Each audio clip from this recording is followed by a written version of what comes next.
நம்ம மதுரை மல்லி உருட்டுக்கட்டு பார்க்க போகிறோம். ஒரு பூவை இப்படி நேராக வச்சு ஒரு சுற்றி சுற்றி இப்படி கட்டிக்கோங்க. அடுத்த பூவை இப்படி தலைகீழ திருப்பி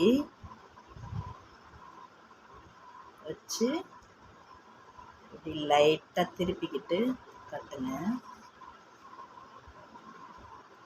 அடுத்து திருப்பிக்கோங்க.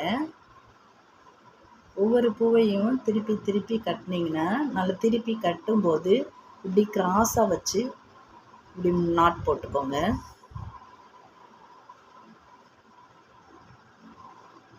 அடுத்து அதை திருப்பி விட்டுக்கோங்க. அடுத்து இப்படி 1 by 1 இப்படி வச்சுட்டு இப்படி கிராஸாக வச்சு ஒரு நாட் போடுங்க. அதே மாதிரியே எல்லா பூவையும் இந்த மாதிரி நாட் போடும்போது இப்படி கிராஸில் வச்சு இப்படி ஒரு நாட் போட்டிங்கன்னா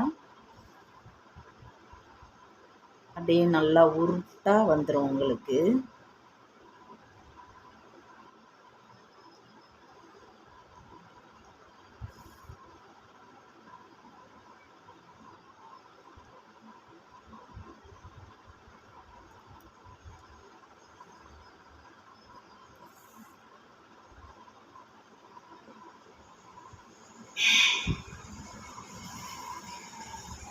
இப்படி நாட் போடும்போது இது கிராஸில் மட்டும் இப்படி திருப்பி வச்சு போடுங்க.